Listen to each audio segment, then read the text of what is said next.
Satsang-55. The Cycle of Maya. 20th September, 1935. Morning Satsang.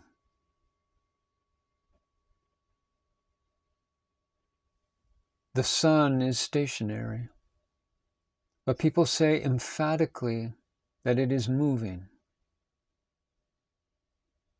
In a similar way, the individual, the jiva, takes the round of births in many various animal forms only because of the play of illusion. The individual suffers because he has forgotten himself, and he plucks both the fruits of birth and death.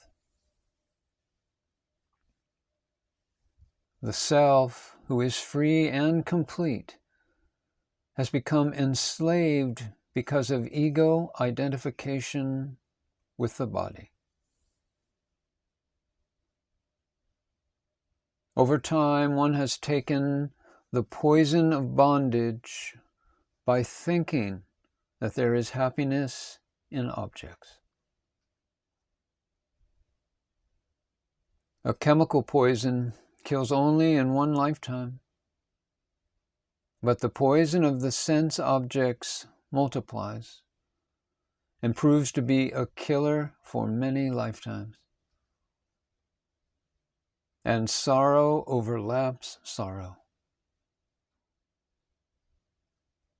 The jiva is thrown into the bottomless pit of desires and sorrows, and while he is there suffering, the great wave of destruction washes over the body, and then again there is rebirth.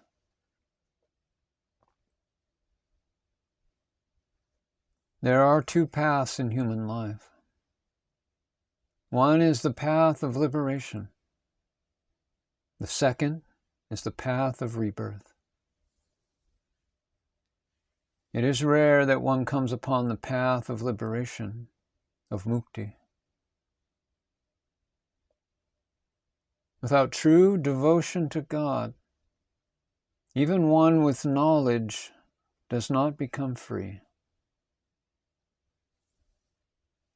The greatest devotion is devotion to the Guru. The devotees of the Guru find that their difficulties become opportunities. Illusion is really very strange and awe-inspiring. Those who are simple go beyond illusion, but those who say that they will escape through their intellect are deceived. Illusion, Maya, is actually a false thing, but it is very strong and very tenacious for one who is attached to the body. Some are thinking that they should be free of this worldly life, but the mind is not under control. Those who have understood that the Guru is Param Atman, the Supreme Self, are able to go beyond illusion very easily. What is the remedy for illusion? Only one whose intellect is clear and who recognizes that illusion and Brahman are distinctly separate, as if seen in a mirror, can tell you the remedy. For such a one to come across over illusion is as easy as walking on a straight footpath.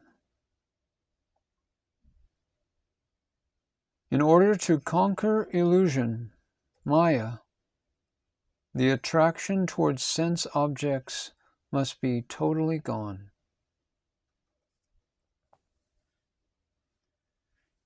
One who knows what is permanent and what is impermanent is enlightened. The pleasure you get from ephemeral things is actually pain. The one who does not want sense objects is already free. Those who feel very ecstatic from the enjoyment of sense objects are only having an animal body.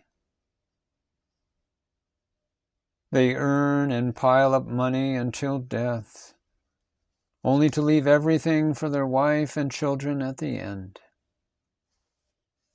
By collecting and accumulating a mountain of merits and sins, the jiva has started on a journey. Only one whose attachment to the worldly life is gone, and who puts faith in the Guru and understands the true spiritual path, invariably achieves true glory.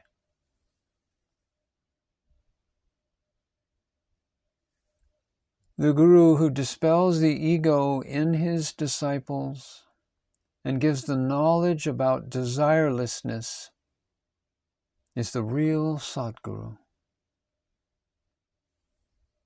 The one who is established as Brahman, absolute pure consciousness, is well versed in words and not after fame or money. That is a great Guru. And he sees all as Brahman and does not put any burden on his disciples to support him. He does not relinquish sense objects, nor does he relish them. He is indifferent as to whether his body is being carried on a platform or is walking on a rough road.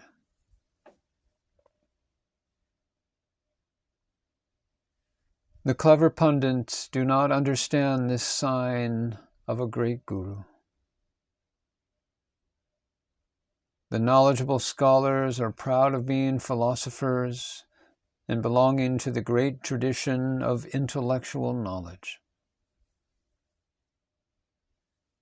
Instead of being merged into reality, their minds become very rigid and strong with pride. They do not see that their life is being lost as they continue to increase their learning. Instead of being in complete peace, the ego of the scholar is running rampant.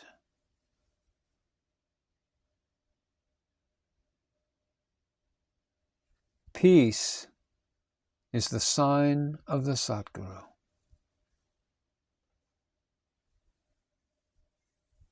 Truly wise men do not look at any happenings in the outer world as if they are real. They have no residue of feeling that outer things are real, or that one day they will be useful. Unless one feels that worldly appearances are not true, one's attention will turn towards them. It is only when one feels that the objective world is true, and that today or some other day it will be useful to oneself or to others, that one is attracted to the world appearance. The one who realizes the essence and does not have any concept that objective things will be useful today or at any time is the real Jnani, the knower of reality. The Jnani does not look at objects and say that they are real. He is retired from them. He is always peaceful without any cause. Without devotion to the Sadguru, you will not achieve such spiritual peace. The Guru grants you his own state, such as the great fruit of devotion to the Guru. One must have a one-pointed decision as to say, let death strike, but I will definitely see God. Let the body fall, I will achieve my goal. One who has such strong determination and immense earnestness surely gets all the support of the Sadguru.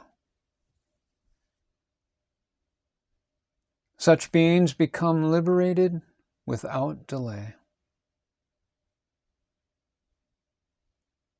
One who is ready to put down his life for the sake of the words of the Sadguru, for truth, who does not disobey the orders of the Guru, and who is convinced that the Guru is Param Atman, is himself God Almighty. That is why you should and must have complete faith in the Sadguru.